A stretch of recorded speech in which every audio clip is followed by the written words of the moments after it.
저희는 로마서 8장에 대해서 나누었었다가 이제 고린도전서 1장부터 나누려고 하는데요. 이 고린도 교회는 여러 가지 분파가 생겼어요. 어떤 분파들이었었냐 하니까 나는 아볼로파다, 베드로파다, 바울파다 이렇게 해서 말을 하는 사람들이 일어났던 거죠. 그리스도파도 등장해요. 모든 사람이 그리스도파여야 하죠. 근데 사람들은 그리스도께 주목하는 것이 아니라 사람에게 주목한다는 거예요. 그 모든 사역자들은 오직 그리스도를 나타내는 자들 뿐이고 그리스도를 선포한 자들이지 그 사역자들이 중심으로 돼서 모이는 모임이 교회가 아닌 거예요. 그들은 교회의 반석이 아니에요. 그들의 사역자들이 고린도 교회에게 구원을 가져다 준 것도 아니고 고린도 교회의 역사한 것도 아니고 그들을 구원하시고 그들을 모이고 그들이 바라보게 된 것은 예수 그리스도셨고 살아계신 하나님이셨어요. 그런데 이 사람들이 자꾸만 그것을 잊어버리고 사람에게 주목하고 그리스도에게 주목하지 않았다는 거예요. 이 고린도 교회는 자신들에게 세례를 줬던 사람들로 인해서 난 누구파다 이랬던 것 같기도 하고, 아볼로는 언변이 뛰어나니까 아볼로를 따르고, 바울은 그 교회를 세웠던 사람이니까 바울을 따르고, 어떤 사람들은 베드로의 권위 때문에 베드로를 따르고, 이러면서 나는 누구에게 속한 자다, 누구에게 속한 자다, 누구에게 속한 자다, 이런 식으로 서로 간에 연합되지 못하고 분열이 일어났었다는 거죠. 이것에 대해서 바울은 몹시 큰 염려를 드러내고 매우 그들을 책망하기 시작해요.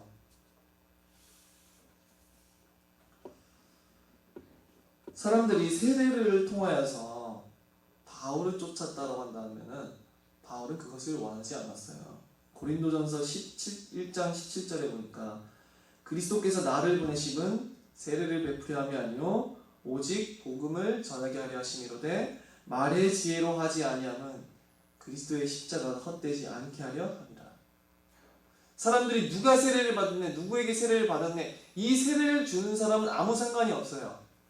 중요한 게 아니에요. 세례를 준 사람은 아무것도 중요한 게 아니라 세례는 그리스도를 믿는 그 믿음을 인치는 의식이었던 것이지, 그 세례를 준 자와 세례자와 세례를 받은 자 사이에는 어떠한 연합도 일어나는 것이 아니에요. 그 세례라고 하는 것은 그 사람이 그리스도와 연합되었다는 것을 드러내는 것이지 세례를 준 자와 연합되었다는 것을 드러내는 것이 아니죠. 근데 사람들은 그런 식으로 사람을 추종하는 거죠. 그러함으로 인하여서 많은 파가 생기는 거예요. 교회 내부에. 나는 누구에게 속했다, 나는 누구에게 속했다. 그러나 바울은 나는 세례를 베풀려 하는 게 아니라 오직 복음을 전하기 위해서 나는 부름을 받았다. 그래서 그렇게 말을 하는 거예요.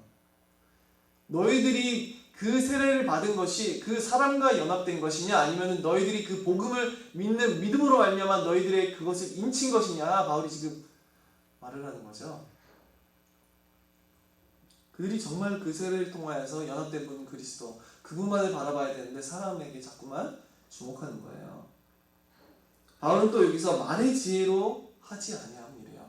고린도 교회에는 또 다른 문제가 있었는데 이것은 세례의 문제보다 더 큰 문제였어요. 사실은 이 말의 지혜라고 하는 게 헬라어로 소피아로스라는 건데, 헬라 철학, 그리스 로마의 수사학이라고 하는 게 이제 언어를 꾸며주는 것이죠. 이 수사학과 웅변적인 사람을 설득하는 기술, 이 지혜의 기술들이 엄청 발달해 있었어요. 지금 우리가 흔히 바울이 전도행 때 다녔던 도시들이 있잖아요. 아시아, 고린도, 아덴, 이런 지역들이요, 그 대도시들이 되게 많아요. 작은 도시들이 아니에요. 대도시들 위주로 바울은 다니면서 복음을 전파했었어요. 많은 사람이 거기 모여 있었으니까 전략적으로 그렇게 했을 수도 있죠. 바울이 거기서 복음을 전하는데 그는 말의 지혜로 하지 아니해야 돼요. 그 헬라 제국의 그 철학이 얼마만큼 위대했었냐니까 그들은 서로 토론하는 문화가 이미 고대로부터 있었어요.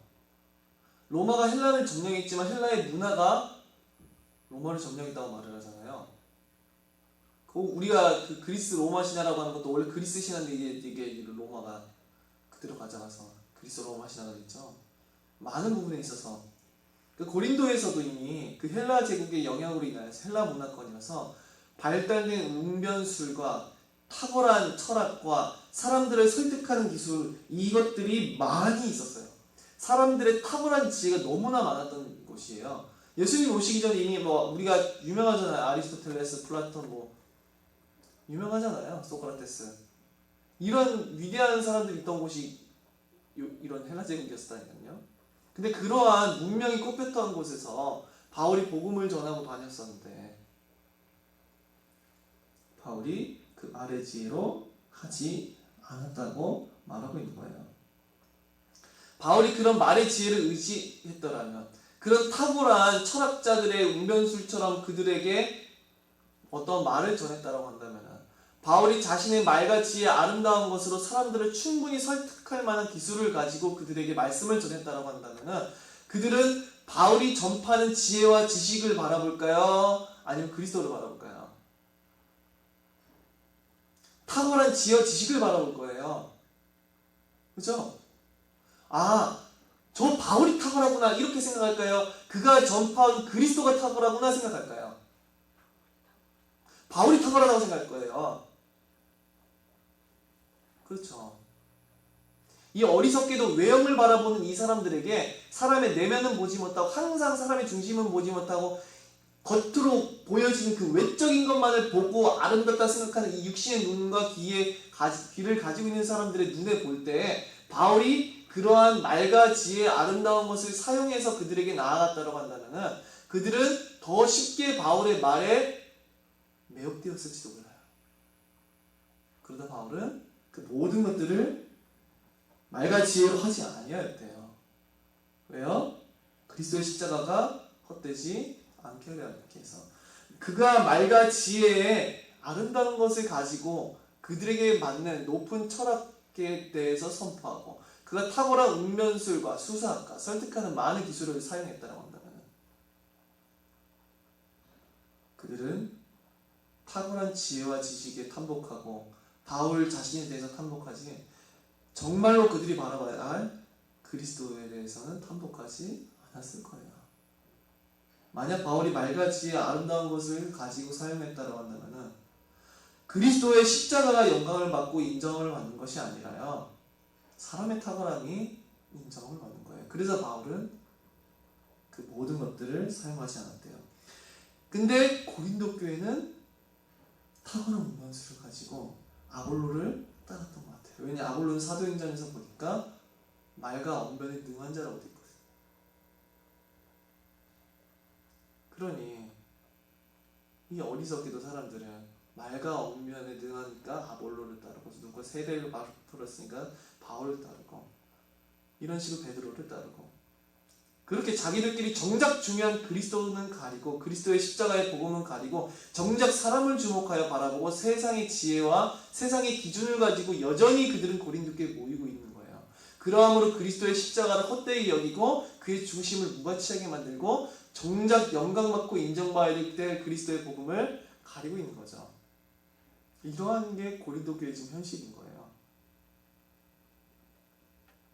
외모만 보는 거죠. 외형만 보는 거예요. 이 사람들은 외형의 아름다움만을 보고 탐욕하는 것이 여전히.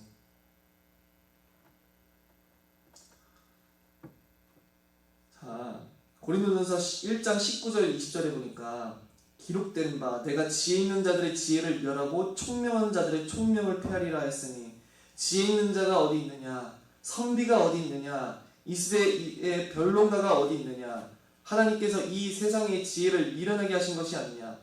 하나님께서 뭐라고 말씀하시냐니까 그들은 세상의 지혜를 탁월하다 생각하고 거기에 탐복하고 있고 그것을 기준으로 사람을 판단하고 있고 그것을 좋아함으로 그것에 매혹을 느껴서 지금 그리스도가 아니라 다른 사도를 기준으로 그걸로 분별해서 그렇게 따르고 있지만 바울은 뭐라고 말을 해요? 하나님께서 기록된 바 구약의 말씀을 인용하는 거죠.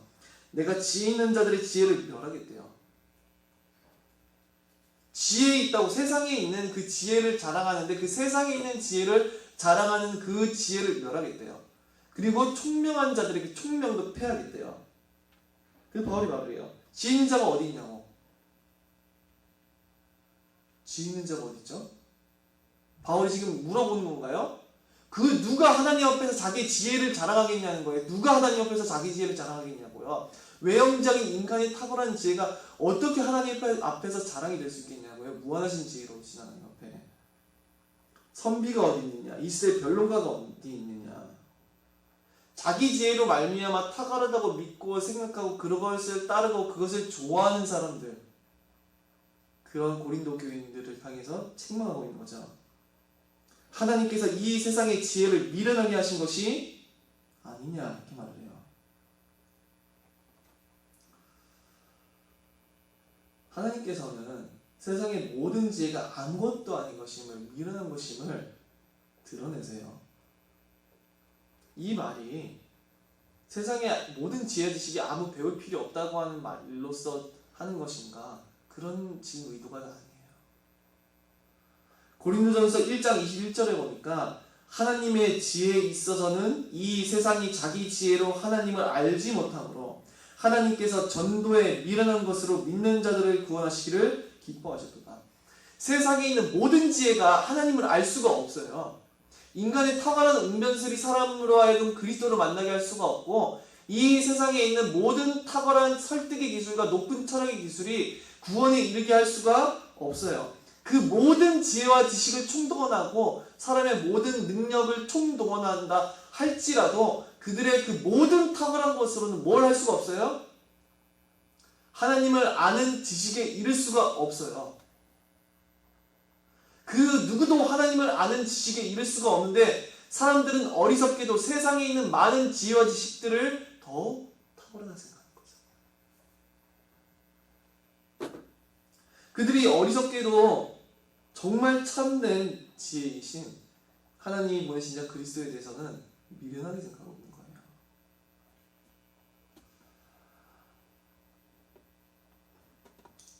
자, 탁월한 운변수를 가진 사람이 탁월한 사역자일까요? 세상에 있는 많은 지식을 가르쳐줄 수 있는 말씀 전도자가 하나님 앞에 옳다함을 입을 수 있을까요? 세상에 뭐 인문학도 가르쳐야 된다, 뭐 세상에 심리학도 가르쳐야 된다, 세상에 있는 뭐 삶의 처신 뭐 그런 것들도 다 깨고 있고, 뭐 탁월한 연설의 기술이 있고 탁월한 운변술이 있어서 정말 그 사람의 설교를 들으면 어떻게 저렇게 탁월한 지혜 지식과 탁월한 운변술이 많을까라고 그렇게 느껴지고 보여지는 그런 사역자가 하나님 앞에 옳다함을 얻느냐 그 말이야, 제 말은. 아니면 그리스도 안에서 밝혀진 하나님의 놀라우신 지혜를 선포하는 자가 하나님 앞에 지혜로운 자냐는 거예요. 바울은 후자를 얘기하고 있어요. 누가 옳은 자냐? 그 모든 지혜를 피했대요. 하나님께서 그 모든 지혜의 총명을 다 피하시고 세상에 있는 모든 지혜를 미련하게 하셨대요. 왜 그래요? 어떻게? 그 세상에 있는 모든 지혜와 지식으로 말미암아서는 그 누구도 하나님을 알 수 없기 때문에, 오직 하나님을 아는 지혜와 지혜는 그리스도를 통하여서, 그들이 어리석다 생각하는 그리스도를 통하여서 하나님께서는 그 지혜를 드러내시기 때문에, 그 누구도 스스로 하나님을 알 수 없고, 그 누구도 인간이 스스로 죄인임을 깨달을 수가 없고, 그 누구도 스스로 구원에 이를 수가 없고, 구원의 탁월한 지혜와 지식을 알 수가 없어요. 아무도 그 지혜와 지식을 알 수가 없어요.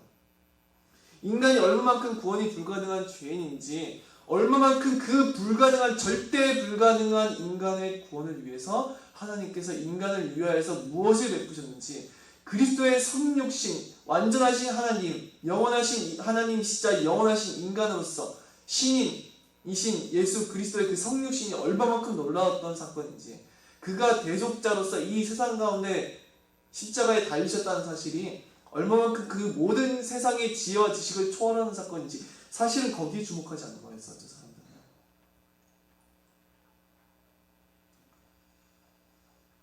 여전히 외모만 봐요. 그러니까 바울이 말해, 너희는 외모만 보는 도다 말을 하잖아요. 바울이. 너희는 외모만 보는 도다. 다 외모만 좋아해요. 이게 사람의 이 외모, 이거 얼굴만 말을 하는 게 아니라요, 세상적인 기준과 탁월함을 기준으로 사람의 모든 것을 분별하려 한다고, 이 어리석게 된 사람들이. 여전히 육신의 눈을 가지고 다 분별해요. 이렇게 어리석은 거죠. 하나님의 지혜이신 그리스도가 아니라요, 세상의 지혜와 지식을 더 아름답다 생각하는 거예요. 이 어리석은 자들이. 그러니까 바울이 지금 뭐라고 하는 거예요? 외형적인 아름다움에 이끌리는 자들, 외형적인 탁월함에 여전히 이끌리는 자들, 세상적인 지혜와 지식을 여전히 아름답다 생각하는 사람들, 세상의 탁월함을 여전히 하나님의 지혜이신 그리스도보다 더 탁월하다 생각하는 사람들.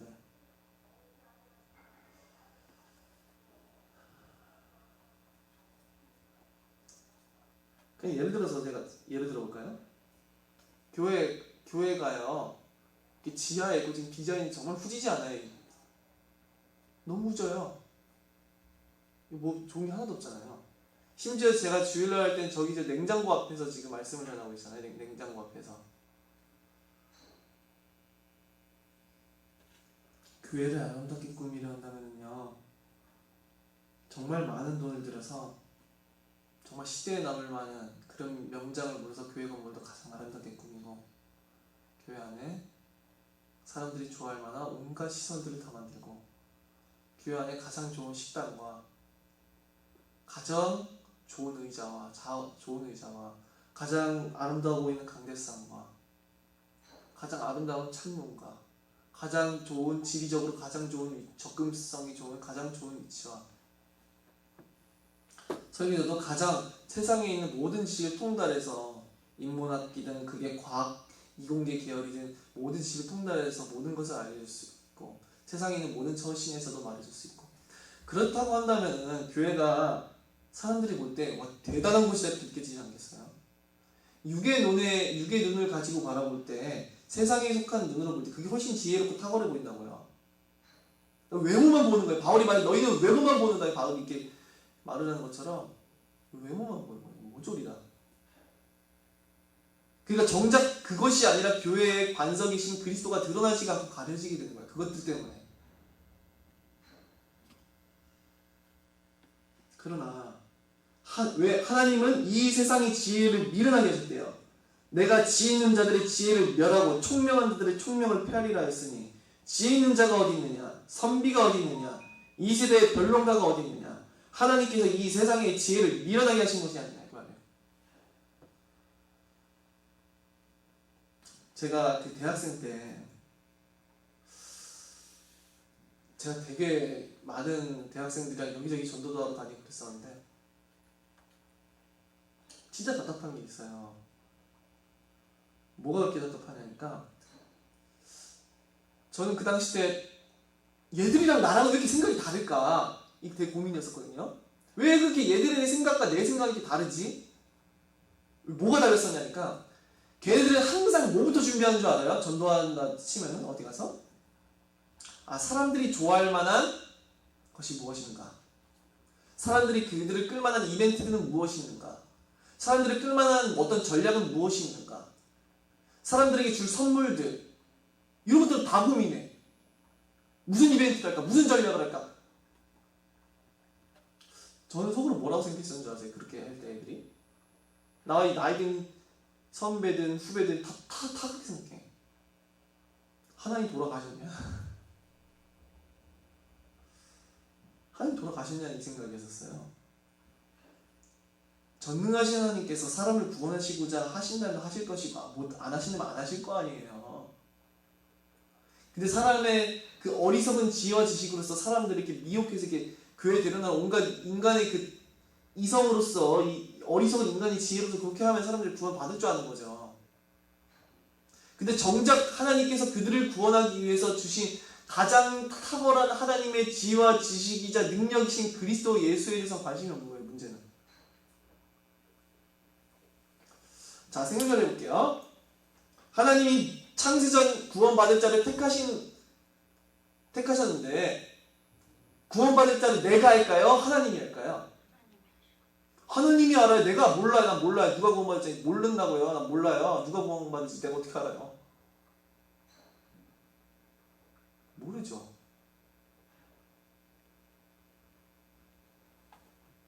하나님이 누가 복음을 받아야 될 자인지 아실까요? 모를까요?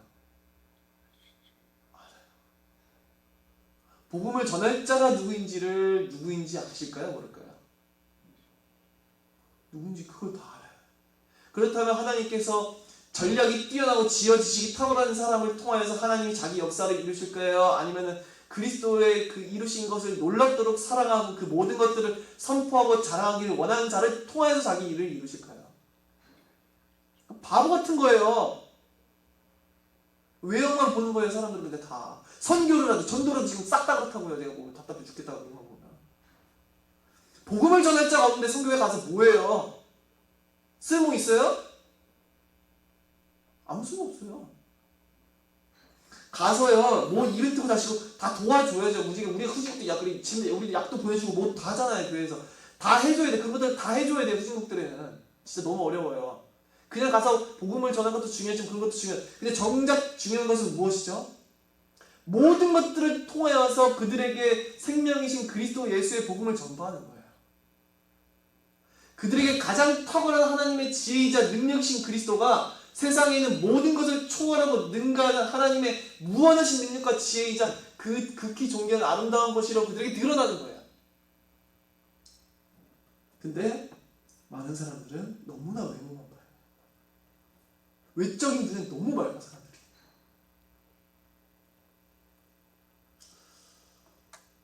교회를 개척해야 할 때, 대놓고 교수님들이, 이러신 교수님들도 있었어요. 교회를 개척할 때 신도시에만 세워라, 무조건. 신도시가 생기면은 어떻게 돼요, 사람들이? 새로운 사람들이 엄청나게 많이 유입되죠. 거기에 교회를 세워야 된다. 그래야지만 사람들이 난 모르겠어요. 그게 과연 하나님 영광을 위한 것인지, 장사를 하려고 하는 것인지, 그러니까 교회 장사를 해서 돈을 벌려는 것인지, 그게 하나님의 뜻을 이루려는 건지 나는 모르겠는데, 장사치 같은 신도시가 들어온 곳에 새로 맛집을 열자. 이거 뭐가 달라? 되게 웃길 거예요. 근데 그렇게 외형만 본다는 거죠. 그 사역자들도 그 복음을 듣겠다고 앉아있는 그 성도들조차 교회 안에 앉아있는 다 외모만 보는 거예요. 사역자들의 지혜 지식과 그들의 탁월함만 보고 있는 거예요. 그걸 가지고 자빠져 있는 거예요. 그게 뭐가 중요하냐고요. 그 모든 사역자를 통해서 그들에게 인정케 되고 그들이 자랑케 되고 그들에게 사랑케 되고 그들이 그것을 탐복하게 되는 모든 것은 그리스도 예수의 안에 드러나 하나님의 놀라우신 은혜인데 그것은 다 빠져버리고 그들이 지금 탐복하고 있는 고작해야 인간이 그 어리석은 지혜와 그 인간의 그 어리석은 외모에 가지고 빠져있는 거예요. 너 얼마나 어리석어요.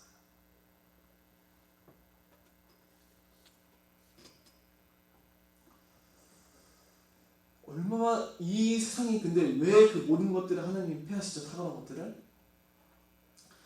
하나님의 지혜에 있어서는 이 세상이 자기 지혜로 하나님을 알지 못함으로 모르기 때문에 세상에 있는 모든 탁월한 지혜와 지식과 탁월한 사람들이 그 누구도 하나님을 알려줄 수가 없고 그 누구도 하나님을 만나게 할 수 없고 그 누구도 그들을 구원할 수가 없어요.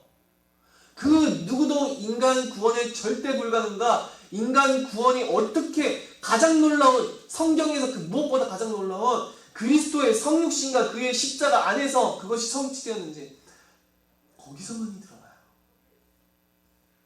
근데도 어리석게도 이 세상이 자기 지혜로 하나님 알지 못함에도 불구하고 이 외모만 볼 줄 아는 사람들 세상의 지혜를 그것을 사랑하고 그것을 쫓고 그것을 자랑하고 그러함으로 말미암아 가장 높으신 하나님의 지혜이신 그리스도는 그들에게서 가려지고 미천하게 취급받고 어리석게 취급받고 있는 거예요. 이러한 역설적인 일이 교회 안에서 일어나는 거예요. 교회는요 재미없어도 상관없어요. 그 신명이 쌓이면 기억할 거야. 모든 이벤트를 가장 재미없게 만들고 싶었어요. 저는. 남들은 이렇게 가장 재미있게 만들고 싶어하는데 저는요 가장 재미없게 만들고 싶었어요. 제가 그 신대학 1학년 때 전도팀장을 맡았었거든요. 신대학 1학년들은 의무적으로 하는 게 되게 많아요. 신대학 1학년 때는. 기숙사도 의무고 의무적으로 또 전도를 나가야 되는 게 있어요. 제가 이제 전도팀장을 맡아가지고 하는데 제가 이제 전도사님들 카톡방에다 이렇게 말을 했었어요. 우리 다른 아무것도 하지 말고 제가 한 30분 동안 연설을 했었거든요. 그 앞에서. 전도사님들 앞에서 또 반에서. 그러고 나서 카톡방에서도 다른 거 아무것도 하지 말고 내 입술을 통해서 그리스도의 복음이 전파되도록 하자라고 말을 했었어요. 근데 여러 팀으로 갈라졌는데 사람들은 뭘부터 하죠? 아이들을 위한 간식 준비하고 또 뭘 준비해? 탈까지 준비해요. 탈. 막 동물 탈 같은 거 준비해서 막 그렇게 전도하러 나가고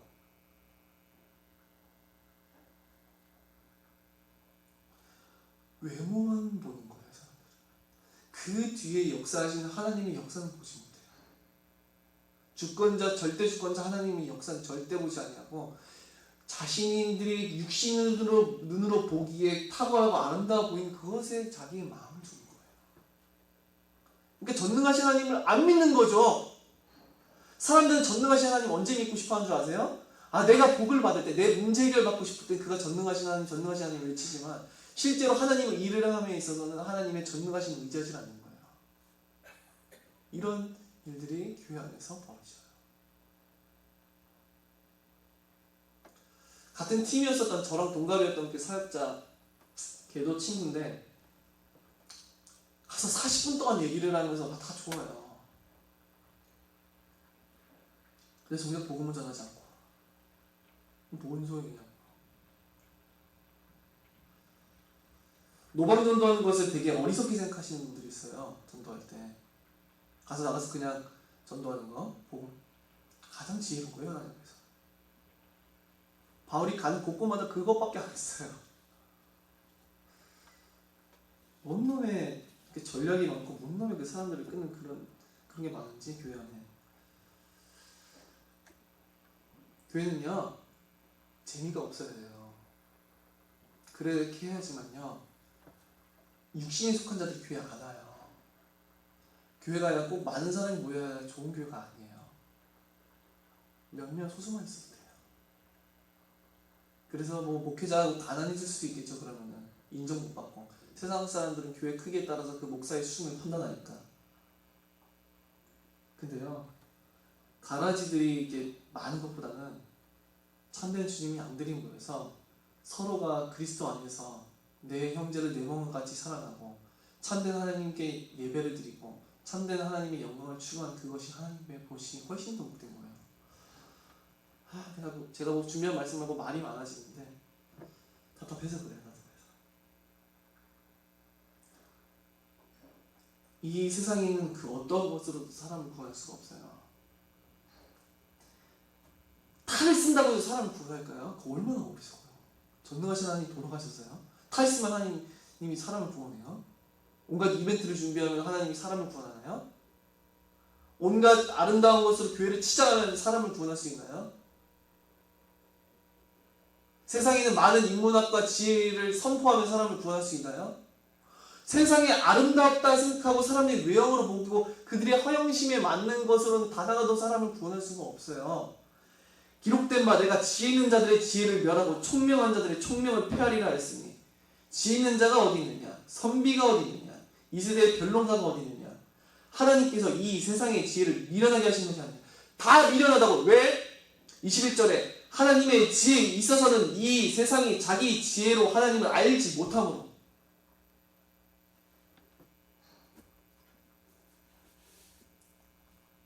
고린도서 1장 22절에 보니까 유대인은 표적을 구하고 헬라인은 지혜를 찾으나 이렇게 말해요. 유대인들은요 표적을 구해요. 헬라인들은 지혜를 찾아요. 유대인들은요 이미 많은 표적을 봤거든요. 그리스도 안에서. 그리스도께서 행하신 표적과 사도들이 행한 표적도 많이 봤어요. 근데 그들은 어떤 표적을 구했냐니까 이스라엘을 육신적으로 강하게 해줄, 세상적으로 강국을 만들어준 그런 메시아를 원했었죠. 그러니까 메시아를 따랐던 거예요. 예수 그리스도 추종자가 얼마나 많았었는데요. 처음에는. 얼마만큼 많아요. 호산나 이러면서 막 찬양하잖아요. 예루살렘 입성하실 때는.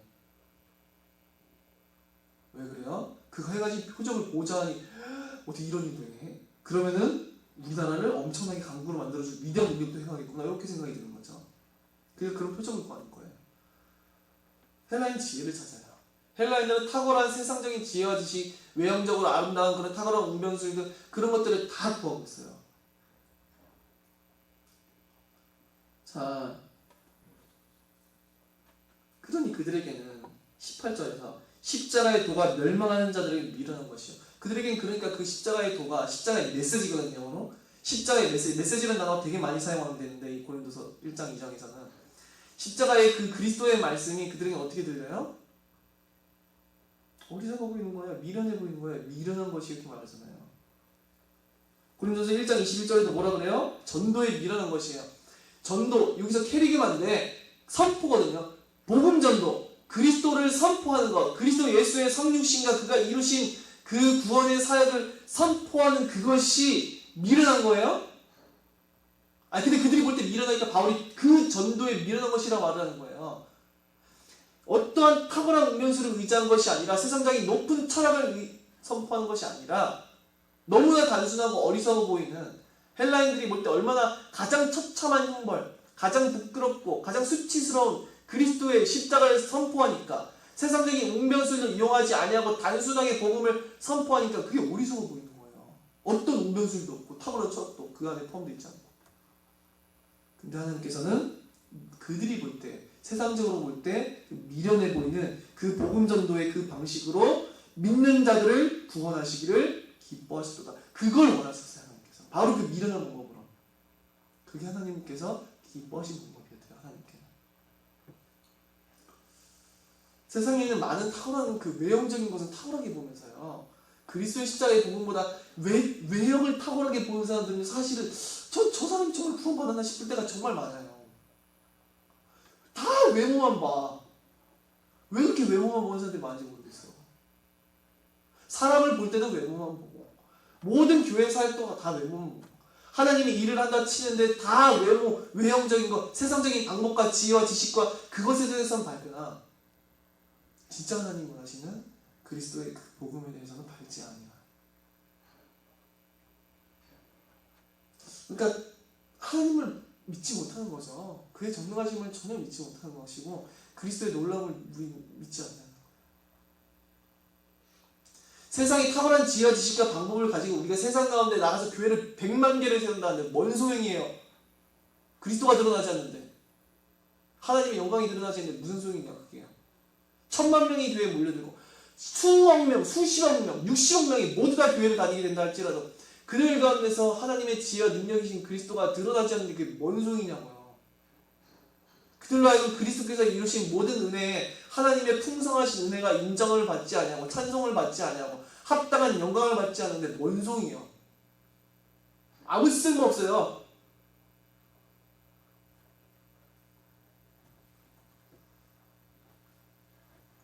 고린도서 1장 23절에 바울은 뭘 전해하는데 우리는 십자가에 못 박힌 그리스도를 전하니 유대인에게는 거리끼는 것이요 이방인에게는 미련한 것이거든. 유대인들은 거리끼어져. 그런 메시아. 어떻게 예수가 메시아야? 어떻게 십자가에 달리는 자가 메시아야? 그건 어리석은 거야. 우린 그런 메시아를 원하지 않아. 우린 강국을 이뤄주는 메시아를 원해. 표적을 행해서 강력한 표적을 행해서 우리를 잘 먹고 잘 살게 해주고 강대가 만들어줄 그런 메시아를 원해. 헬라인들은 어떻게 돼요? 우리는 탁월한 지혜를 가진 그런 메시아를 원해. 영웅적이고 탁월하고 지혜시 미련해 보여요. 십자가에 바울이 굳이 예수 그리스도의 십자가라고 말을 하는 것이 아니라 십자가에 못 박힌 그리스도를 전하는 말이에요. 그들이 볼 때 미련해 보이는 거죠. 그 사건이. 십자가에 못 박힌 그리스도가 처참해 보이고 미련해 보이고 하찮아 보이고 어리석어 보이는 거예요. 너무너무 약해 보이고 미약해 보이고. 근데 바울은 우리는 십자가에 못 박힌 그리스도를 전하니.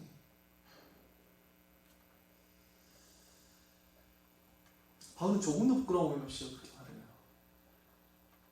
우리는 로마서 1장에서 말해요. 내가 이 복음을 부끄러워하지 아니하노니 이 복음은 뭐라고요? 모든 믿는 자의 구원을 주시는 하나님의 능력이 됩니다. 먼저는 유대인에게요, 둘째는 헬라인에게로다.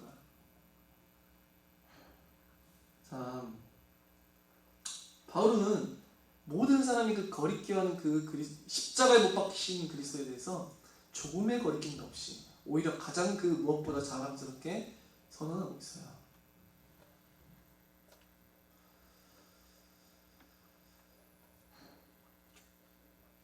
자, 하나님의 지혜와 능력은 어디서 가장 드러나냐니까 합니까? 하나님의 그 거룩하심 앞에, 그의 의로우심과 그 공의 앞에, 그 앞에서 하나님께서 그들의 불가능한 구원을 자신의 무한하신 능력과 지혜 가운데서 그리스도를 이 땅 가운데 성육신하여 보내시고 그를 죽이심으로 그에게 모든 공의의 삭을 지우게 하신 것, 모든 진노와 심판의 삭을 지우게 하심으로써 자신의 무한하신 거룩하신 능력, 지혜, 그 모든 것을 드러내셨어요. 그것보다 하나님의 탁월한 능력과 지혜를 드러낸, 더 신적인 지혜와 지식을 드러낸 사건은 없어요. 어떻게 무한과 유한이 한 신인 양성 가운데서 모여질 수 있죠? 어떻게 삼위일체 하나님 가운데 계신 한 주 예수 그리스도의 두 번째 위격 가운데 무한하신 신성이 계시면서 동시에 유한한 인성이 하나로서 나뉘 없이 분리 없이, 그러면서도 아무런 혼합 없이 완전하신 하나님이시되 완전하신 인간이시되 동시에 완벽하게 나뉠 수 없는, 절대로 나뉠 수 없으면서 하나이신, 아무런 혼합이 없는 신인 양성 한 주 예수 그리스도가 될 수 있냐고요. 불가능한 사건이었어요. 이것은요, 우주를 창조하고 우주를 없애고 모든 이적과 기적을 행하는 것보다 더 큰 무한과 유한이 영원히 하나가 된 사건이었어요. 불가능한 사건이 이루어졌다고요. 그리스도의 신인 양상 가운데서 하나님의 무한하신 능력이 그 가운데서 드러나요. 그리스도께서 성육신하셨다고 하는 말은 절대 작은 사건이 아니에요. 성경에서 모든 이적 중 그 위의 이적이에요. 하나님의 탁월한 지혜 중의 지혜예요. 그가 영원하신 신인이 아니시라고 한다면 그 누구도 구원 이룰 수 없어요. 우리의 모든 믿음은 헛돼요. 그러나 그 가장 탁월하신 그리스도의 성육신과 그의 십자가를 미련하게 보고 있는 거죠. 고린도서 1장 25절에 하나님의 어리석음이 사람보다 지혜롭고 하나님의 약하심이 사람보다 강하니라. 사람들은 하나님의 어리석음이라 생각했어요. 그리스도의 십자가를. 근데 그 하나님의 어리석음이 사람의 지혜보다 낮았나요? 아니에요. 세상에 있는 모든 당시의 철학적인 탁월한 지혜보다 그 위에 있는 게 그들이 생각하는 하나님의 어리석음이었어요. 가장 처참한 방법, 영웅적인 그리스도를 보내서 구원하신 것이 아니라 오히려 말 구유 가운데서 나시고 가장 처참하고 비참한 형벌로서 죽임당하는 방법, 그 어리석음이 사람의 지혜보다 탁월한 거였어요. 그리고 하나님의 약하심이 사람보다 강하니라. 이 십자가는 가장 약해 보이는 사건이었었고 가장 처참한 사건이었었죠. 그런데 그 하나님의 약하심이 사람보다 강했어요. 하나님은 십자가에서 가장 약해지셨어요. 그는 사람들에게 죽임을 당해서 가장 약해지셨어요. 그는 죽기까지 복종하심으로써 자신의 모든 것을 내어주셨었죠. 근데 그 가장 약해 보이는, 가장 처참했었던 그 가운데서 그의 죽으심은 어떻게 됐었죠?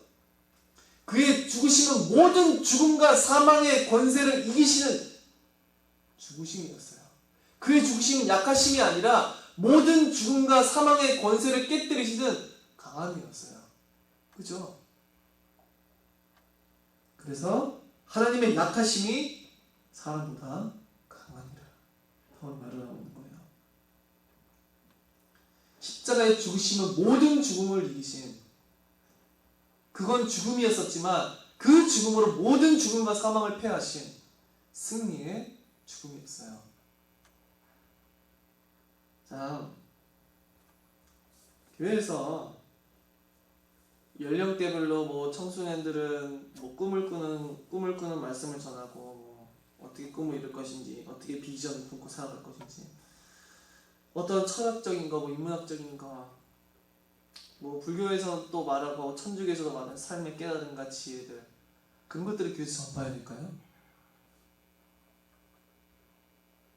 아무 쓸모가 없어요. 그것으로 사람으로서 하나님을 알게 할 수 없고 구원을 이루게 할 수가 없어요. 바울은 분명히 말을 해요. 그리스도께서 나를 보내신 것은 세례를 베푸려 함이 아니요, 뭐라고요?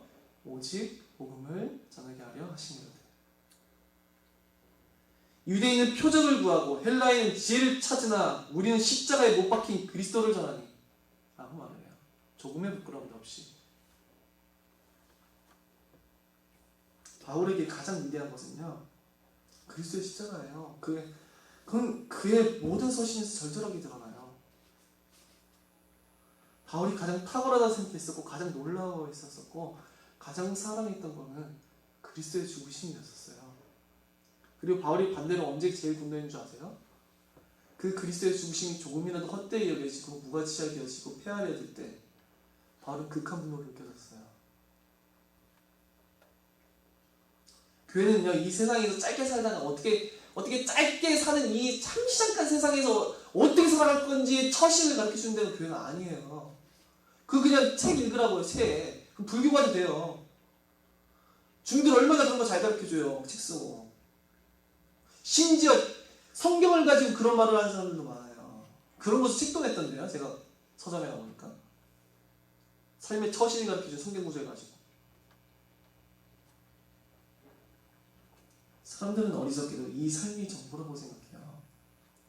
기독교는요, 이 세상에서 삶의 처신을 그냥 잘 살아라, 이걸 해결해 주려고 부른 곳이 아니에요.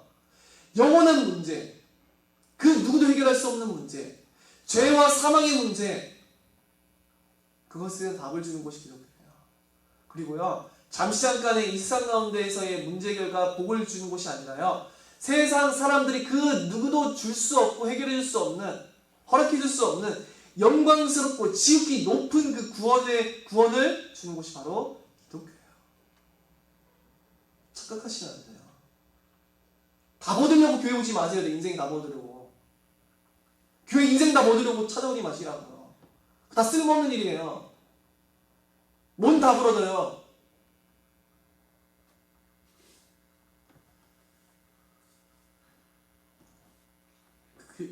이 구원의 가치를 너무나도 무가치하게 생각하는데, 이 구원의 가치라고 하는 것은요, 세상에 있는 모든, 우주 가운데 있는 모든 그 총합을 넘어서는 가치예요. 구원은 세상에 있는 모든 성공을 아득히 뛰어넘는 성공 중의 성공이고, 세상의 모든 보화의 가치를 아득히 뛰어넘는 보화 중의 보화이고, 세상의 모든 아름다운 것을 아득히 뛰어넘는 아름다움 중의 아름다움이고, 세상의 모든 지식을 합친 것을 아득히 뛰어넘는 지식 중의 지식이에요. 세상의 모든 지혜를 아득히 뛰어넘는 지혜 중의 지혜이고, 이 구원의 복음이라고 하는 것은 모든 소유, 인간이 가질 수 있는 전 소유의 모든 가치를 아득히 뛰어넘는 소유 중의 소유예요. 구원을 향한 소망은 세상의 모든 소망을 아득히 뛰어넘는 소망 중의 소망인 거예요. 구원을 작게 생각하지 마세요. 기독교인의 고백은요, 인생에 답을 찾으려고 배우는 게 아니에요. 내 인생 다양한 문제들에 대해서.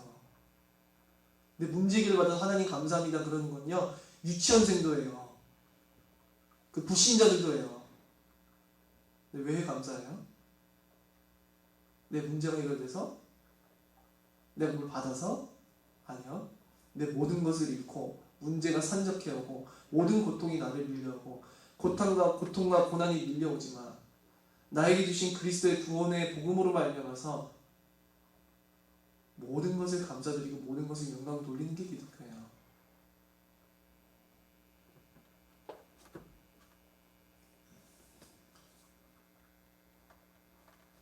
그 복음의 깊이와 넓이와 그 하나님이 그리스도 안에서 베푸신 그 은혜는 측량할 수가 없대요, 바울이. 그것을 측량하려 하고 그것을 가감시키는 것은 정말 어리석은 일이죠. 세상에 있는 어떠한 지혜와 지식으로서 그리스도의 복음을 축소시킨다면, 세상에 있는 탁월한 방법보다 그리스도를 못하게 여긴다면, 그리스도의 복음을 아는 것보다 다른 많은 것들을 더 추구한다면, 모든 것은 그것들은 잘못된 거예요.